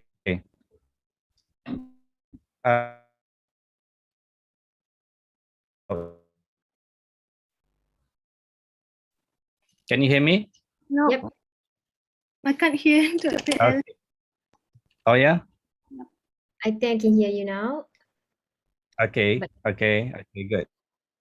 So let us move to the next question. Okay. Is it true that we need to educate the society, but I also believe that we need to highlight to our leaders to be very cautious in giving their responses publicly, as it can lead to good question. That's a very good question. Thank you, Dr. Adrina. Yeah, definitely. It is true that we need to educate the society, yes. But we also have to remember the first person that people rely on, the first person that people usually listen to are the leaders that they admire, the leaders that they actually follow and support. But also at the same time, of course, it doesn't necessarily have to be the leaders that they admire. It could be the opposing leaders as well. You know, regardless of the support, the leaders are basically are given the most, like the greatest platform, you know, platform including like they have the greater audience that could actually hear what they say, whether it be negative or positive. So yeah, like I included not just Dr. Tun M as well as Donald Trump, I included Jacinda Ardern as well as Emmanuel Macron. For Emmanuel Macron as well as Jacinda Ardern, they had to respond to extremist attacks that occurred to their country, while Emmanuel Macron back in 2020, he had to respond to the first death, which was the death of Samuel Paty. He had to like basically control the narrative of like what's happening in my nation, how should my community react to it. Jacinda Ardern had to deal with over 100 deaths, you know, and like basically what do I have to do? What would be my first response? What would be the thing that I have to say, you know, to address the community who are basically in her, like, you know, like in an emotional state? What they say immediately to such a tragic incident can either cause further, like, you know, segregation, no, sorry, further division, further polarization between communities, or create harmonies between communities, you know, because like what Macron did was that he labeled the entire religion as problematic. Whereas for Jacinda, she tries to address that, you know, what happened, the victims, you know, was basically like, you know, it was a tragic incident. It shouldn't happen. And one of her immediate moves is that, of course, she immediately like addressed the attackers and then stated that, okay, let's look at what the country can do. What kind of new law can we impose? Which was one of the things that semi-automatic rifles was basically abolished in the country as well. So she focused on the actions that could actually reduce the amount of violence without addressing like, you know, these people are bad, these people are good, but rather try to maintain harmony. You know, so yes, the leaders have to be cautious about what they say. It's not necessary to be insulting any group, any label, you know. So yeah, that would be my response to that. Yeah, it is very true. I agree. I mean, but again, who want to tell these leaders are going to educate and they're not going to listen to us? It's very difficult to educate them. And it takes for The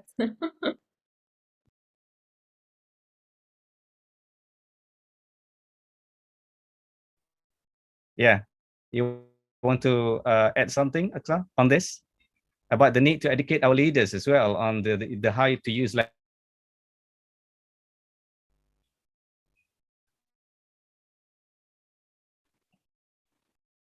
Can you hear me? Sorry, there seems to be a problem on my part. I can't really hear the question and some of the answers.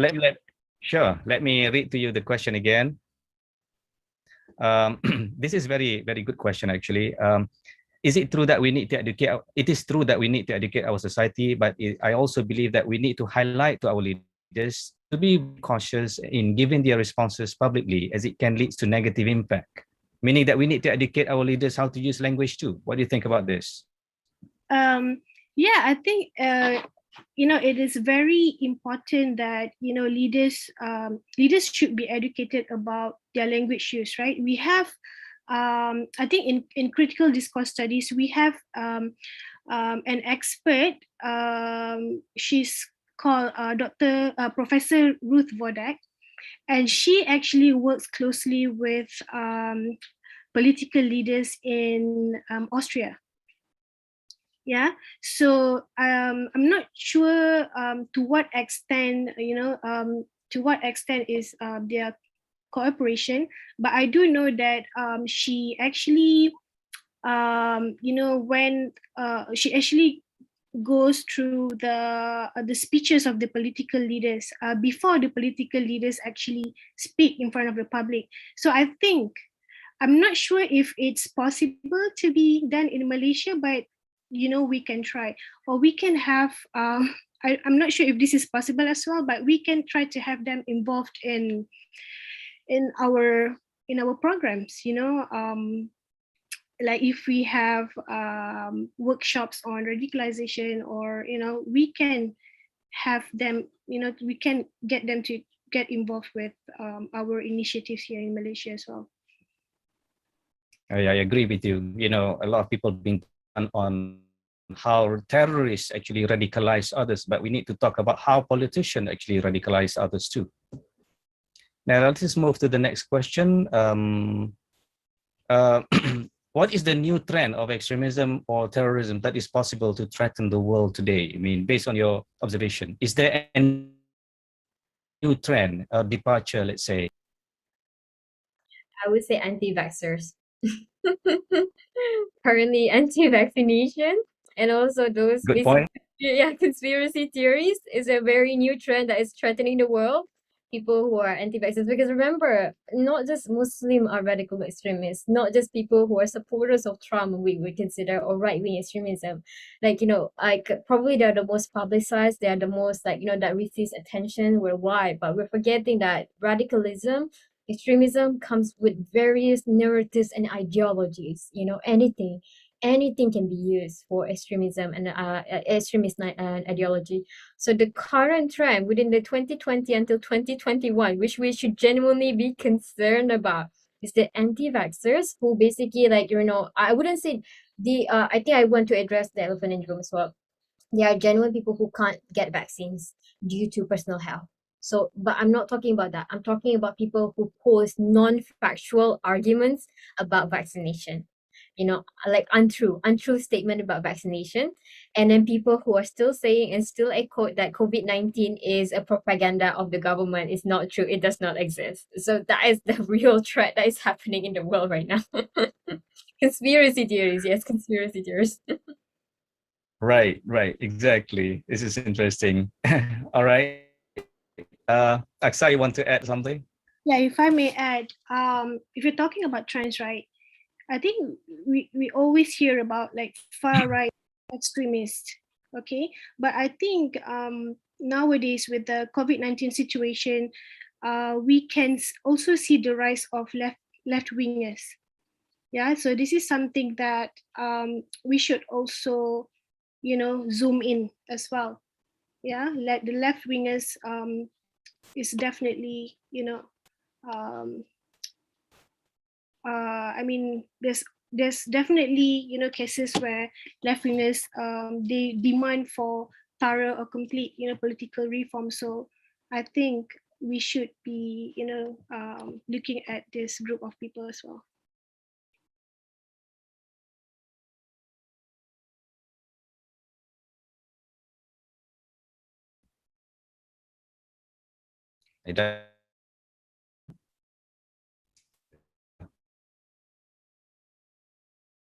Move forward.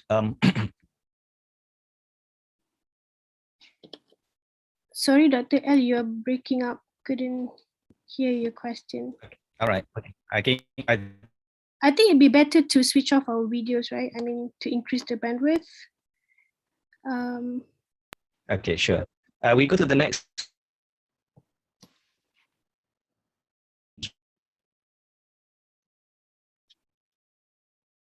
Based on social psychology,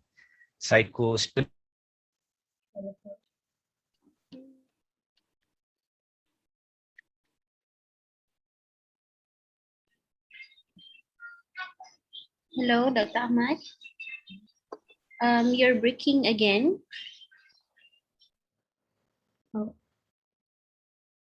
So, but I think I can quite get the question because I can see how to enhance extremism resilience among cyber users based on social and psycho-spiritual approach. So my knowledge on this, if I may speak on it, is that first of all, I think education, from the social, psychological approach, of course, education. And then from the spiritual approach, if we educate our members, especially for the Muslim, of course, for the Muslim, like the young Muslims, as well as basically our Muslim communities in general, like we need to, first of all, educate on like what kind of words are used by extremists or what kind of words can cause extremism. And then what kind of knowledge or what kind of information that could have been utilized to manipulate the mindset that could trigger violence. And that if we continuously educate our communities properly about what is the rightful teachings of Islam, what is the right way to voice your, opinions? What is the right way to indicate that, my support for this religion? How do I practice my religion? So that will be one of the way to enhance resilience. And then to also, of course, encourage the community that, first of all, like we need to address, I think Dr. Aksa provided a really good explanation about like the personal factors of radicalization, including feeling lonely, having like family conflicts. So those are the things that could actually, again, build resilience if individuals are addressed at the basic psychological level, like, having like at least their basic necessities met. Probably they wouldn't go reach out to, other platforms to seek for those, to have those needs met. So that would be my answer to it. Dr. Aksa? Yes, please. Yeah, I have nothing to add. Perhaps you can go to the next question. Okay. Yeah. Yeah, we can go to the next question. This is a very interesting as well. In radicalization, recontextualization of appear to be common tactic. How are people persuaded by this recontextualized text until they become numb and reject normal idea concept which are acceptable by the rest of the society? What kind of textual strategy that would help rehabilitate them into proper mindset? I hope that you understand the question.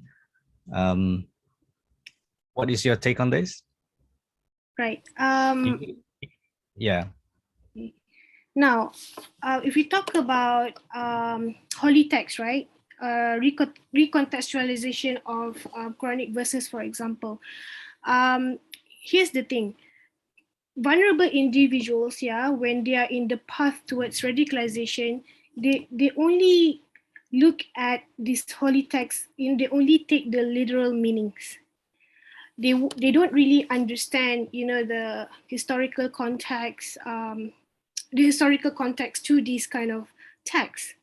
Yeah. So I think if you're talking about textual strategy, from a linguistic point of view, I think we need to be more detailed and more explicit in revealing the manipulation strategies. I showed to you earlier about the manipulation of that verse 97 of Surah An-Nisa, right? So they need to see, how it's been manipulated. Yeah, so I think the key word here is to be more detailed in explaining this manipulative strategy. And if talking about another strategy that can be used to help rehabilitate these individuals, we can look at interventions by religious scholars or religious authorities. Yeah, in Malaysia we have JAKIM to do that. So they can play the role to to correct these misinterpretations. I'm sure in the rehab program in prisons, they have a collaboration with JAKIM, right, Dr. L, to correct some of the misinterpreted words like the word jihad, for example. So yeah.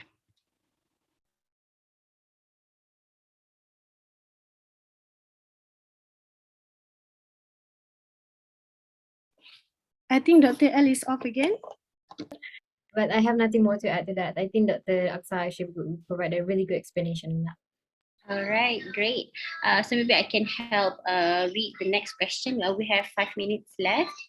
Okay, so the question just now was asked by Brother Muhammad Nazri. So the next question is from Sister Alia Natasha.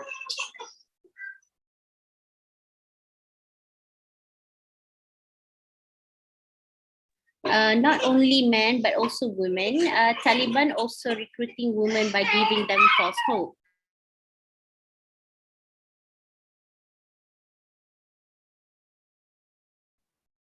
I'm so sorry. One moment, yeah.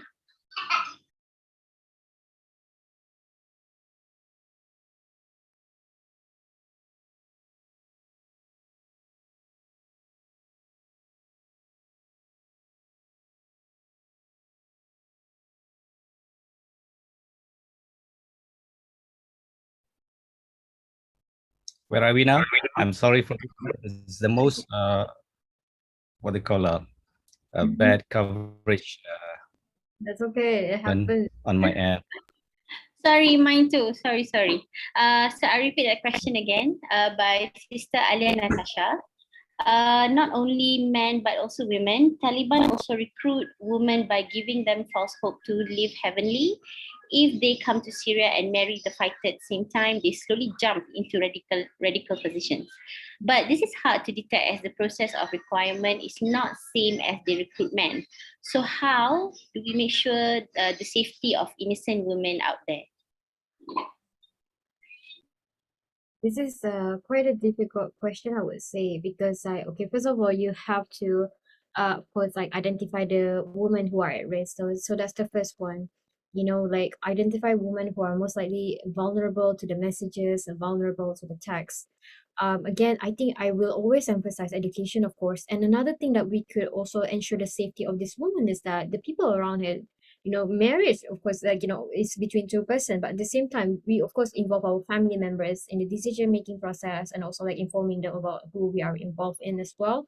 So like one of the way that, you know, of course, and we have to highly recommend that, you know, even among us women to run not a background check per se, but be cautious of who you are involved with. And usually these women who are recruited, they met these individuals online.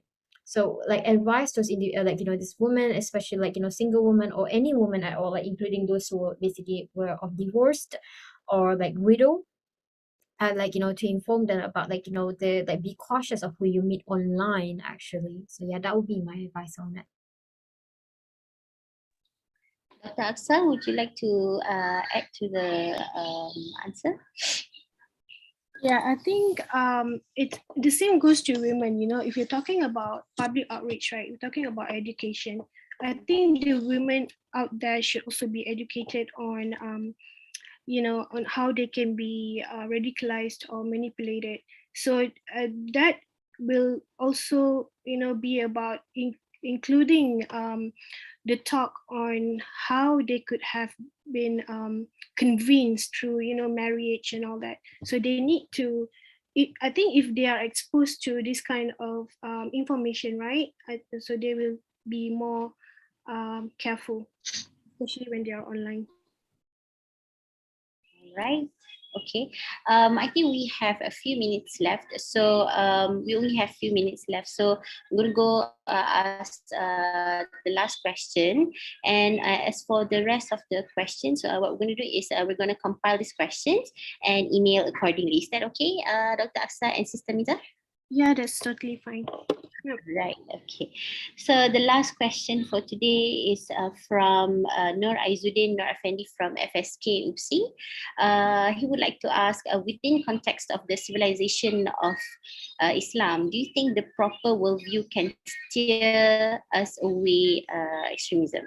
Does the Western view of the world actually propagate these extremist views? And can a person with the proper ethical and civilizational framework be protected from being involved in extremist ideas? Dr. Aksa, would you like me to answer first? So like from my understanding of it is that this is actually quite a tricky question because like, you know, how do we say that a certain worldview could actually protect us or like, you know, encourage extremism as well. So the situation is that, you know, regardless of the worldview or regardless of the teaching, anything can be misconstrued or can be abused or manipulated. If that makes sense. So like, you know, like a certain teaching, a certain ideology, a certain like, you know, religion can be abused. So like, you know, the worldview is possible if we are properly educated on it, if we're properly, you know, like understand that, you know, that what the worldview actually tries to encapsulate, what it's trying to say to us, how should we practice our daily life, how we should we understand the people around us, how should we understand God, how should we basically understand the hereafter. So each worldview can provide that information to us. You know, of course, the Western worldview as well as the Islamic worldview are two completely different aspects. You know, how do we view the world is completely different. But like, you know, but probably is that, you know, what would a civilized framework would be to understand that people have different opinions, people come from different backgrounds, And then you know, you can teach about what you have, you can educate people about your religion, you can educate people about what your understanding is. That's completely fine. But to force feed people on that and informing them violence is the only way to make sure that, you know, you understand and embrace our ideas for a civilized framework, I don't think that should be included, of course. So can a person with proper ethical and civilizational framework be protected from being involved in extremist ideas? Let's look at what's inside, what is considered as ethical, what's is considered as civilized, actually. You know, let's look at that, like, you know, the nature of that. Because something that's ethical or civilized could be different from people to people, and it can be abused, it can be manipulated as well. Dr. L's back. I've nothing to add there. Yeah. Okay, thank you, Sister Miza. Very last question to Dr. Aksa from Dr. Adlina. Since your study was on Daesh, ISIS, did you include write-ups in Arabic language in your corpus for analysis? Yeah, okay, so I actually only looked at their English materials, but of course in these English materials, they also include, you know, Arabic terms, right? So yes, I looked at their English videos and magazine with minimal occurrences of Arabic terms. Yeah, thank you. Let me add a little bit about the question by, we still have a time, Anis, yes? I hope we can spend like a few minutes. Yes, sure. Sure, Ahmad. Regarding the question by Nur Azuddin, I believe that person with a proper ethical and civilizational framework can form strong identity to tackle or to face or to negotiate with the extremist ideology. Somebody with, for example, with understanding about the value of wasatiyah, for example, the value of principle of peaceful coexistence, value of plurality of societies and tribes and nation is very, very useful tools that can be a kind of mechanism, a defensive mechanism against extremist ideology, because extremist ideology is propagating exclusivism as compared with the Islamic or civilizational perspective, which is actually very inclusive. So that's all my take. And yeah, I think I may conclude a little bit, Anis, yes? Yes, please, Dr. Ahmad. Yes, thank you very much. Again, I'm so sorry for keep breaking up. This is the first time actually I'm involved in a webinar. I'm moderating the session and my line was being disrupted. I'm not sure why. Maybe you know, a lot of people is going on using this line these days because of the webinar. Please join me to thanks two panelists today, Dr. Aksa and also Ms. Miza for presentation. I believe that your presentation is very useful to a lot of us here, and I look forward to listen more to your sharing in future. Now let us give back this session to Anis, please.